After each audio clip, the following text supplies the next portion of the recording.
Добре дојде во студиото за Бојан Кордалов, еден од првите гости на што туку стартуваната интернет телевизија Пресинг ТВ. Благодарам многу, нека е со среќа и многу успех посакувам. Бојан, јас на ти почнав и претходно со овој разговор, мислам, воспоставивме на непосредна комуникација, те гледаме по телевизииве како експерт за кампањи и за нови медиуми. И токму тоа е причината да те поканам во ова интервју, да ми ги кажеш твоите впечатоци, првични впечатоци, што е битно за оваа кампања што се води сега за референдумот за договорот? Ова е една нетипична кампања, заради тоа што најчесто како политички субјекти, но и како гласачи, како граѓани сме навикнати на предизборните кампањи, кога се води битката за кој ќе освои, односно кој ќе задржи власта. Прв пат после подолго време се случува кампања која што се однесува на референдумско изјаснување, тоа не било какво, туку навистина големо и значајно референдумско изјаснување. А социјалните медиуми од пред десетина години, ако веќе говориме конкретно за нив, навистина почнаа се подлабоко навлегуваат и да бидат дел од секоја кампања, дел од секој политички изборен процес, заради тоа што тие се уште еден канал кои што стојат на располагање на политичките субјекти, на политичарите, но и на граѓаните, со цел да може да се каже пораката, но и да се воспостави двонасочна комуникација и интеракција. На почетокот, односно до пред 5 или 6 години, се повеќе стануваше збор за еден кампањски пристап, односно политичарите и само беа активни на интернет медиумите и на социјалните мрежи, само кога имаше избори, кога имаше кампања, но за среќа денеска тоа не е случај, туку се повеќе се користат и овие канали за комуникација, не само да речеме сега во предреферендумскиот период, меѓутоа и постојано во постојаното комуницирање, во постојаната политичка комуникација, заради тоа што ќе повторам, социјалните медиуми се тука за да направат две работи. Тоа е да се пренесе пораката во реално време и да може да се добие фидбек, односно да се добие и развие двонасочна комуникација и интеракција. Дали домашните кампањери, да ги наречам, успеа да фатат чекор со странските, затоа што искуството ни кажува дека главно странци ни ги креира изборните кампањи. Како стоиме сега во овој момент во однос на тоа прашање? Имаме домашен производ? Ако говориме за теренските активности, за да фатиме чекор, треба веќе полека, па и можеби побрзо, да ги напуштиме оние големи собирањки, големи митинзи кои што сме навикнати како општество и се повеќе да се фокусираме на она што се нарекува директни средби, директни контакти, комуникација, социјални групи и така натаму. Тој процес е евидентен и во Македонија. Не е како порано да се сведува на големи собери и митинзи. Меѓутоа, навистина уште многу да се направи тој план и треба што побрзо се направи, бидејќи во денешно време кога информациите можеме да ги добиеме од сите страни, и од традиционалните медиуми, и од социјалните медиуми, навистина е важно политичките субјекти да ги таргетираат своите целни групи, да директно комуницираат и да ја презентираат својата платформа, програма или идеја. Зошто сметаат дека треба да се гласа за нив, или пак ако говориме за референдум, да се гласа на еден или на друг начин. На тој начин не само што ќе се збогати целата политичка атмосфера во земјата, туку и ќе излеземе од оној ќорсока кој што многу често граѓаните го кажуваат, а тоа е здодевноста. Че буквално излегувањето од секој чекор, од секој ќош, со истите пораки, само еден тип патувачки караван кој што оди од град во град и ги пренесува истите пораки. Потребно е многу повеќе да се фокусираме на пораки кои што ќе се праќаат до конкретните целни групи, пораки кои што ќе се обраќаат до конкретни заедници, луѓе, граѓани, кои што се заинтересирани да дознаат што е бенефитот ако гласаат на еден или на друг начин. Дали тоа се прави како што треба? Значи, дали кампањата има содржина која навистина на еден просечен гласач ќе му објасни зашто е овој референдум и така да донесе мислење? Од она што можеме да го видиме е дека навистина пораките стануваат се појасни, односно имаме пораки кои што ни укажуваат на тоа дека треба да го поддржиме овој референдум, тоа се владеачките партии кои што настапуваат заедно, независно од етничката припадност, а и тоа е еден позитивен процес кој што треба да го истакнеме во кампањата, настапуваат заедно и велат дека треба да се поддржи овој референдум заради тоа што ќе донесе членство во ЕУ НАТО, а со самото тоа членство се очекува подобрување на животниот стандард на секој граѓанин, секако на сите кои што живееме во Република Македонија. Од другата страна имаме политичка порака на опозицијската ВМРО-ДПМН како официјален став кој што вели дека секој граѓанин треба да се произнесе според сопственото убедување, не исклучувајќи ги сите три опции, нешто кое што ќе треба и е многу потешко да допре до граѓаните, треба навистина голема битка, бидејќи многу е поедноставно кога имате субјект кој што вели гласајте за, заради тоа или гласајте против, и помали други движења кои што повикуваат на бойкот или на други типови на решенија. Пака споредено со некои земји кои што имаат далеку по-моќен демократски капацитет како Велика Британија, например, таму имаше јасни два кампа во однос на референдумот за Брекзитот, излегувањето од Европската унија. Кај нас немаме таков случај на јасно изразена кампања, дури и финансирана, од разни извори, кои би викале не против за референдумот од тие и тие причини. Зошто е таква ситуација? Имате некои сознание? Навистина е подобро кога секоја политичка партија би имала конкретно гледиште дали за или против, бидејќи на тој начин граѓаните ќе можат јасно да имаат пораката. Меѓутоа, ако мене лично ме прашате, сметам дека политичарите се тие кои што треба да артикулираат одреден став, треба да артикулираат одредена порака, меѓутоа повторно на крајот да ги остават гласачите да се произнесат. Бидејќи многу е важно и добро е тоа што го имаме во оваа кампања, да може да се слушнат пораките и да се презентира кој е договорот и која е перспективата. Која е придобивката ако се гласа за, која е придобивката ако се гласа против, да се произнеси да се каже.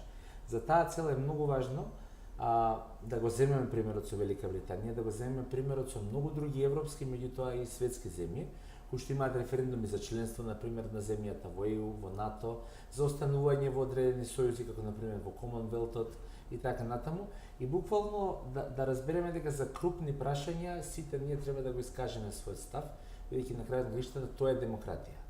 Да видиме мнозинството за што одлучува.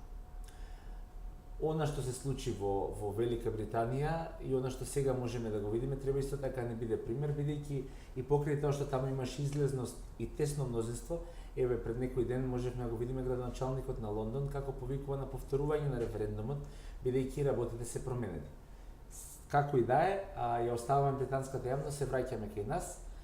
Сметам дека е лична одлука и лична одговорност на секој од нас да каже што мисли по ова прашање, заради тоа што не е ова прашање дали сме за пошумување со листопадни дрвја во Жена парк или пак со земзелени дрвја. Утре ќе ги откорнеме и ќе ги смениме, туку е за... Или пак и да не одлучим мнозинството, можеме да го повториме, имаме време, туку е прашање кое што навистина треба да се реши сега и овде. Во овој контекст би ја спомнал и Европската унија, која што и таа е вклучена официјално во самата кампања, со кампањата што на ЕУ го има се направено за Република Македонија, и да не ги говориме огромниот број на посети кои што се во насока на поддршка на идејата. Но секако, најважно е секој граѓанин сам да донесе одлука, да се носи со таа одлука и да знае дали ќе гласа за или против, да биде по сопствено убедување и да стои за тоа. Што се случува во моментов на социјалните мрежи, кај социјалните медиуми? Имаме, да речеме, феномен на ширење лажни вести, имаме ли тенденција на создавање на страф или заплашување кај одредени социјални групи или гласачки средини? Имаме ли ботови кои работат за одредени центри? Прво мораме неколку дилеми на оваа тема да расчистиме, а тоа е дека Македонија е сериозно високо котирачка земја на мапата на извори на лажни вести, но е многу ниско или многу долу на мапата на земји во кои што ќе се шират лажните вести. Тоа е многу едноставно, заради тоа што Република Македонија е мал пазар, односно речиси 2 милиони или според некои претпоставки 1,5 милиони луѓе, и така што самите луѓе кои што креираат лажни вести, целата таа машинерија нема интерес заради тоа што тоа не носи кликови, не носи пари автоматски. И тука доаѓаме до втората суштина, што секогаш треба да имаме на ум, независно дали има центри домашни, надворешни, кои што работат и ги поттикнуваат создавањето на лажни вести, создавањето на небулози во онлайн просторот, многу е важно да знаеме дека основниот интерес на луѓето кои што директно ги креираат лажните вести се парите. Значи заработувачката. Кога ќе дојдеме до тоа, всушност ќе дојдеме можеби до клучната стратегија, а тоа е она како да направиме вистинските, аналитичките вести, вестите кои што содржат информации и конкретни ставови кои што не се лажни, да ги направиме поинтересни и во наводници попрофитабилни. Значи, на известен начин, како клик трендот или клик демократијата, да ја наречеме, која се шири многу брзо на социјалните мрежи, да новинарите да ја стават под контрола и тие да ја полнат со содржини. Тоа е на некој начин. Така е, заради... Меѓутоа и новинарите па стануваат во исто време жртви на овие лажни вести од причини што немаат секогаш време, притиснати од уредувачките политики, да го повикаат вториот извор и да ја проверат, нели, веста. Тоа е едната причина. Втората причина е потрагата по што повеќе кликови и потоа достава до маркетинг агенциите дека одреден портал или портал на традиционален медиум има поголем број кликови и треба да добие реклами. Како и да е, социјалните медиуми како Facebook, како Twitter, како сите други, да не ги редам, се партнери во оваа борба на медиумите. И на онлайн медиумите, на традиционалните медиуми во земјата, во регионот, во светот. И тие во голема мера работат на тоа, особено Facebook, на спречување на ширење на лажни вести, на спречување на лажни профили, на страници кои што шират лажни вести. Неслучајно гледавме кој основачот на Facebook, Закерберг, кој што учествуваше на серија на јавни сослушувања и во САД, и во Европската унија, меѓутоа и многу голем број на интервјуа и оправдувања за тоа кои напори ќе ги прави за да оваа појава се спречи.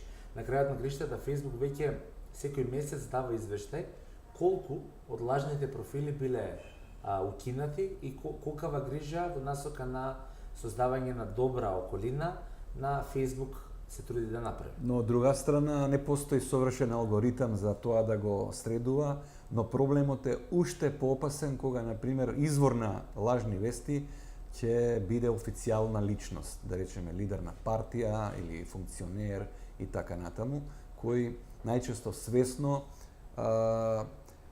пуштаат во јавноста непроверени или информации кои сакаат да бидат пуштени за да предизвикаат одреден ефект кај. Ние немаме санкции сериозни за такво нешто. Јас тука би направил поделба, бидејќи ако политичарот е извор на одредена вест која што ја цениме како лажна, значи не сметам дека медиумите прават грешка ако таа вест ја цитираат, но не сметам дека медиумите се тие што шират лажна вест.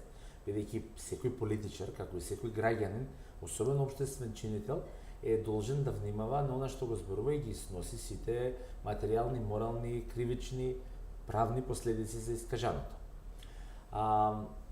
Одговорноста на политичарите е неспорна, одговорноста на сите јавни личности е огромна и навистина, ако сакаме да создадеме општество кое што ќе се врати на основите на информирањето, односно она што е објективност, демократичност, она што е отвореност, критика, две страни, односно повеќе страни, значи тогаш мора под еден да прифатиме дека ова е дигитално време и дека не може да функционира како пред 15 години, кога не постоеше масовната појава на социјалните медиуми и онлайн порталите.